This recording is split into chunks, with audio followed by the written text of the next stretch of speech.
May mga sandaling hindi mo na kailangan mag-reply, hindi mo kailangan maghabol, hindi mo kailangan mag-no contact para lang mapansin ka. Dahil may tatlong psikolohikal na ginagawa ang isang lalaking alam ang halaga niya. Tatlong hakbang na mas tahimik, mas malalim, at mas malakas pa kaysa kahit ilang linggong pananahimik. Hindi ito laro, hindi ito pagpapapansin. Ito ang klaseng kilos na kahit ayaw nila, maiisip ka nila. Dahil totoo to, kapag mahal mo ang isang babae, ang pinakamasakit na parte ay kung hindi ka niya inaalala, hindi ka niya binabalikan. Hindi niya nakikita kung gaano ka kaseryoso. At minsan kahit nag-no contact ka na, wala pa rin. Walang reply. Walang tanong. Walang kumusta ka. Parang ikaw pa ang nawalan. Ikaw pa ang nakalimutan. Ikaw pa ang pinakawalan. At habang tumatakbo ang oras, habang sinusubukan mong hindi mag-message, habang pinipigilan mong tingnan ang totoo, ikaw ang unti-unting nauubos. Kaya mo sinabing no contact na, pero sa loob mo ikaw yung tahimik na naghihintay. At doon nagsisimula ang tunay na sakit. Bakit ba ganito?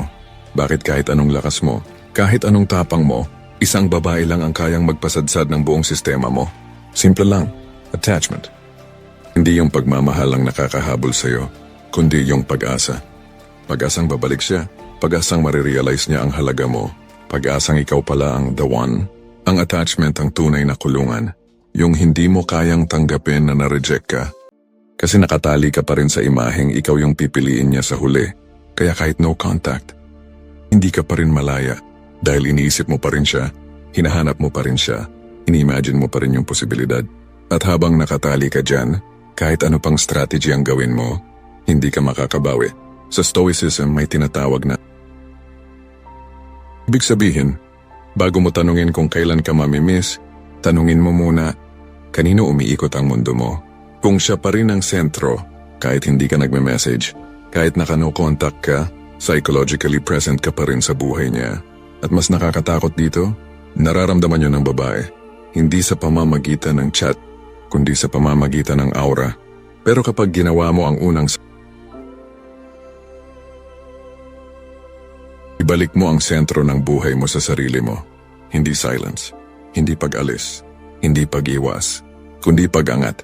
Kapag hindi na siya ang basehan ng emosyon mo, nagiging nagiging malalim ka, nagiging misteryoso ka. At ang utak ng tao, lalo na ng programmed na ma-attract sa bagay na hindi niya hawak.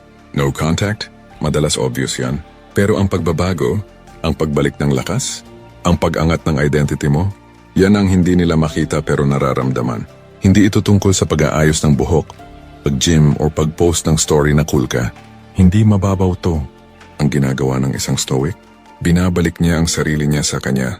Meaning, inaayos mo muna ang oras mo, hindi ang chat mo. Tinatanggal mo muna ang expectations mo, hindi yung contact mo. Binabalik mo muna ang peace mo bago yung connection mo. Inaangat mo muna ang sarili mo, bago mo isipin kung namimiss ka niya. At habang ginagawa mo to, may nangyayari sa loob mo. Nagiging mas grounded ka, mas composed, mas kalmado, mas lalaki. At guess what? Ito yung hindi kayang gayahin ng mga insecure na lalaki. Ito rin yung pinaka hindi sanay makita ng maraming babae. Yung lalaking laging nandyan, pero hindi umaasa. Yung lalaking tahimik, pero hindi naghihintay. Yung lalaking payapa ang buhay, kahit mag-isa. Yan ang lalaking hindi basta nakakalimutan. Pero teka, strategy ang paghihilom. Huwag mong gawing teknik ang pag-angat. Huwag mong gawing pampamis ang pagbalik sa sarili. Kasi kapag ginawa mo yan para lang balikan ka niya, hindi ka nagpalit ka lang ng disguise. Ang ego mo pa rin ang humahawak ng manibela. At ang ego, yan ang pinakamadaling mabasa, pinakamadaling makita, pinakamadaling iwasan. Hindi goal ang babae, hindi goal ang revenge, hindi goal ang paghabol pabalik. Goal mo, ikaw. Kapag mali ang basehan, mali ang epekto. Kapag nagawa mo ang unang psychological hack, may nangyayari na hindi mo inuutusan, pero kusang dumarating. Nagbabago ang dynamics. Biglang siya ang nagtataka. Bakit parang hindi na siya affected? Bakit parang hindi na siya invested? Bakit parang nag-iba siya? Unti-unting pumapasok ang curiosity. Sumusunod ang confusion. Tapos ang pinakamalupit, nararamdaman nilang hindi ka nila hawak. At sa psychology, kapag hindi mo hawak ang isang tao, lalo mo siyang iniisip, diyan ka nagiging kailan ka nagiging valuable. Hindi dahil nagpapapansin ka, kundi dahil nagbago ka. At ang mga babae, kapag naramdaman nilang may lalaking nag-level up nang hindi sila ang dahilan, hindi sila nagagalit, naiintriga sila. At doon nagsisimula ang impact na mas malakas pa sa no contact. May isang bagay na hindi sinasabi ng diretso sa atin. Kapag iniwan ka ng isang babae, o bigla siyang lumamig, o parang wala na siyang pakialam, ang unang instinct mo, gusto mong habulin yung dating siya. Yung sweet, yung malambing, yung nagpaparamdam na ikaw ang pinipili niya. At dahil doon, hindi mo hinahabol ang babae, hinahabol mo yung version niya na nakapagpasaya sa'yo dati. Pero may problema, hindi mo siya mababalik sa pamimilit, hindi mo siya mababalik sa paghabol, at hindi mo siya mababalik sa no contact na puno ng pag-asa. Dahil ang tunay na dahilan ng sakit mo ay hindi yung pagkawala niya, kundi yung pagkawala mo sa sarili mo. Dito pumapasok ang mas malalim na sugat. Attachment hindi lang sa tao, kundi sa emotional path. Nasanay ka na may nagme-message, nasanay ka na may humahanap, nasanay ka na may nag-aalala, nasanay ka na may umaaligid sa mundo mo, nasanay kang may someone. At nung nawala yon, hindi lang siya ang nawala. Nawala yon.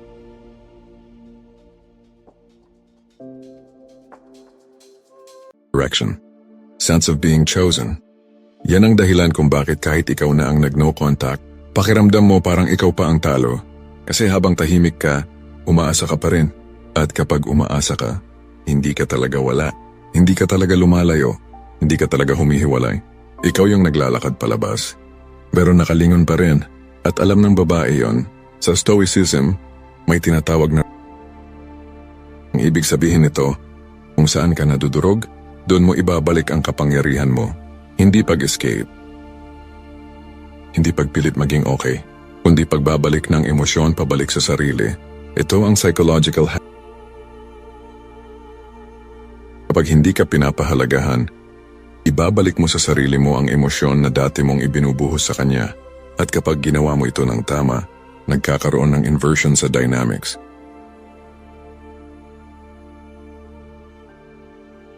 Hindi dahil nangiiwan ka, kundi dahil may pagbabago sa emotional presence mo. Hindi na ikaw yung lalaking available lagi. Uncontisent, laging nag-aalala, laging naghihintay, laging nakaabang sa chat, laging nag-a-adjust, laging baka sakaling bumalik. Nagiging lalaki ka na, may sarili ng buhay, may sariling momentum, may sariling lakas, may sariling direction, may sariling mundo ulit. Kapag naramdaman ng isang tao na hindi mo na sila sentro, nagsisimula silang magtanong kung bakit. Ang tanong na iyan, hindi ka lumalayo para habulin ka nila. Lumalayo ka kasi hindi mo na kailangan. At dahil doon, mas lalo silang naapektuhan. Fact, paano mo gagawin ang emotional inversion sa totoong buhay? Hindi mo kailangan mag-post ng glow up. Hindi mo kailangan magpakyot. Hindi mo kailangan magmukhang pa-cool. Ginagawa mo siya sa mga maliliit pero malalim na paraan. 1. Inaayos mo ang emotional diet mo. Yung pag-check ng phone, paghintay sa reply, pagre-refresh ng pag-aalala kung busy siya, pag-iisip kung may iba ba siya. Ngayon pinuputol mo yan at pag-gym, pag-aaral, pagtahimik, pag-rebuild ng routine, pagbalik sa values mo. Hindi ito pagiging hard to get. Ito yung pagbabalik sa pagiging lalaki. 2. Hindi mo pinapalakas ang emosyon niya sa'yo. Pinalalakas mo ang emosyon mo para sa sarili mo. Kung dati siya, guiding. Itaktang. Ngayon ginagawa mong ikaw ang ito ang hindi nila sinasabi. Kapag ang buhay mo ay gumaganda nang hindi sila ang dahilan, nagiging hindi dahil nagtataka sila, kundi dahil nararamdaman nilang hindi na sila parte ng kwento at walang mas malakas sa utak ng babae kesa pakiramdam na unti-unti ka nang nawawala sa kamay nila. Tinatanggap mo na hindi siya obligadong bumalik. Hindi ka nagagalit, hindi ka naghahanap ng hindi ka nagtatanong ng bakit. Hindi mo sinusubukang intindihin ang emosyon niya dahil ang anumang bagay na wala sa kontrol mo, hindi mo hinahawakan. Ang lalaking marunong tumanggap ay mas nakakatakot kesa sa lalaking naghihintay. Kasi hindi siya nakikipaglaban para makuha pabalik ang dati, kundi inaangat niya ang sarili niya sa kung ano ang ngayon. Hindi mo hinahangad na magsisi siya, hindi mo hinahangad na bumalik siya, hindi mo hinahangad na mamiss ka niya. Ginagawa mo to para sa'yo, hindi para sa kanya. Kapag hindi mo na sila kailangan, doon sila mas naaapektuhan. Kasi ang mundo nila ay sanay na.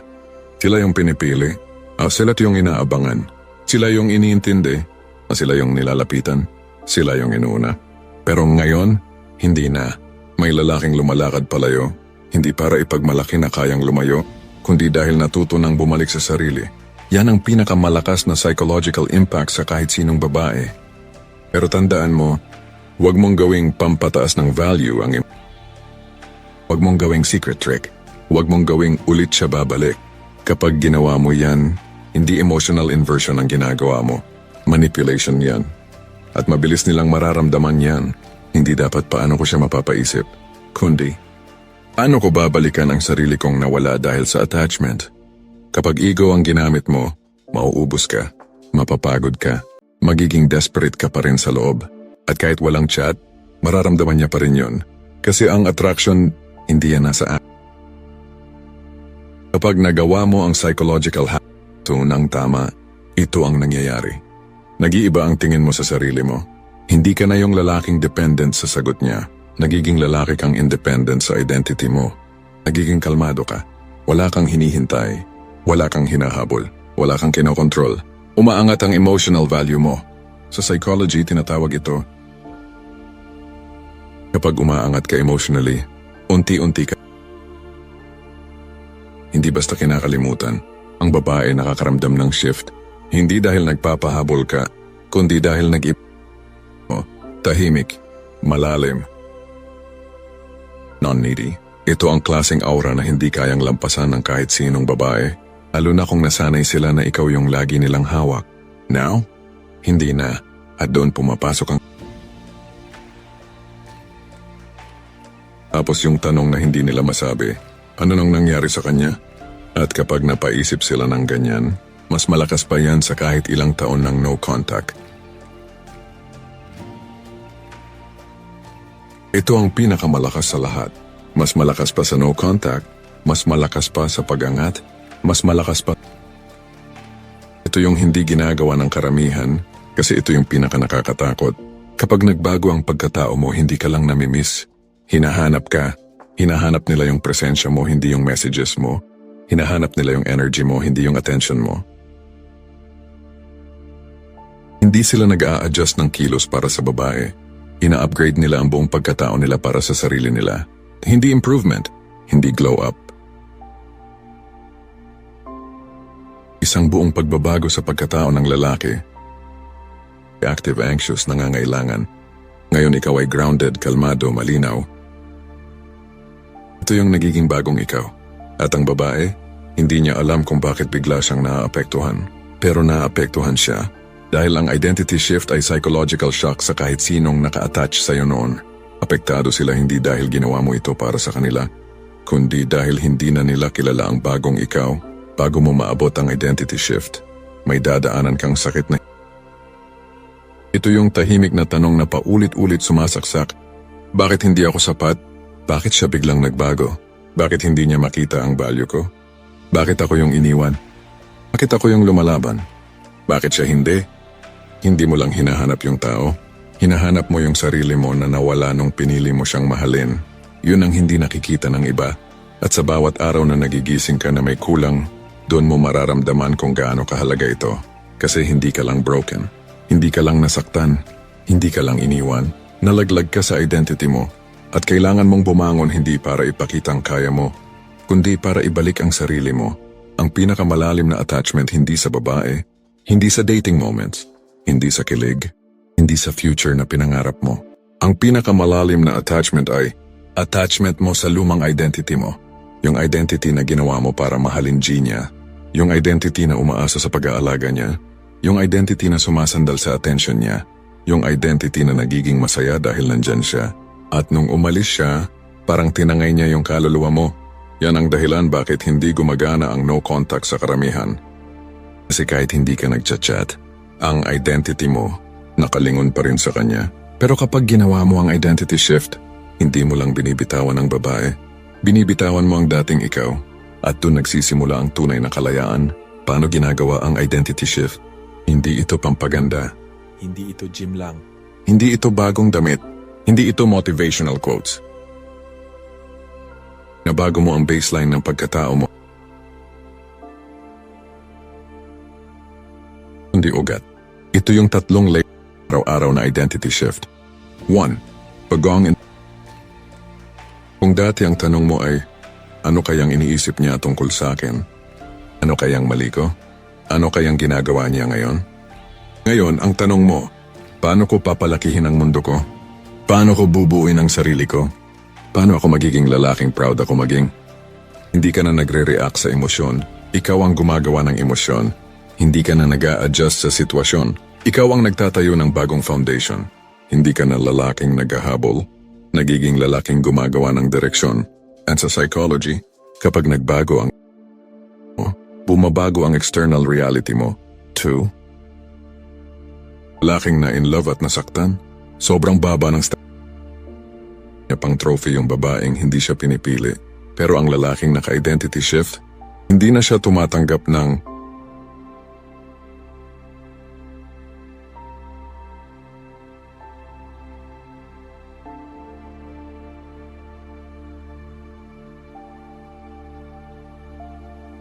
love na walang consistency.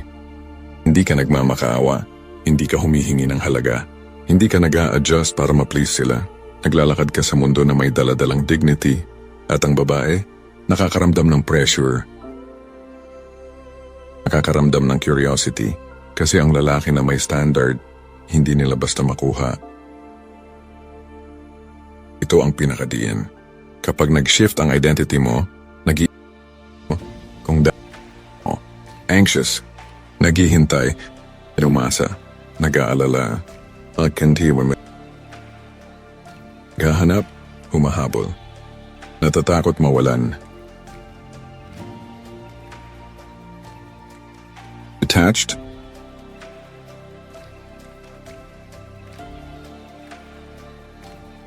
hindi nagmamadali, and hindi takot sa pagkawala, hindi dependent sa kahit sino. At ito ang hindi kayang labanan ng kahit sinong babae. Amen.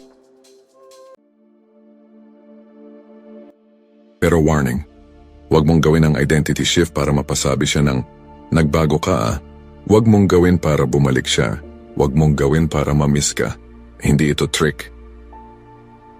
Hindi ito marketing. Kapag ginawa mo to para sa kanya, balik ka lang sa lumang ikaw.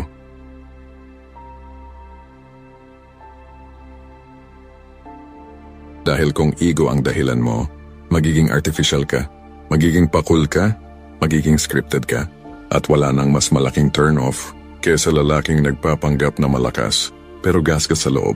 Ang stoic man, hindi nagpapanggap, nabubuo. Kapag nagawa mo ang 3 hacks, ito ang nagiging resulta. Hindi ka na naghahanap ng validation, pero nagiging validated ka naturally. Hindi ka na naghahabol sa attention. Hindi ka na attached, pero sila ang nagkakaroon ng emotional pull pabalik sa'yo. Hindi mo na iniisip kung mamimiss ka niya, pero ramdam niyang may malalim na pagkawala. Hindi mo na gustong bumalik siya, pero nararamdaman niyang hindi ka na niya mabasa. Ikaw yung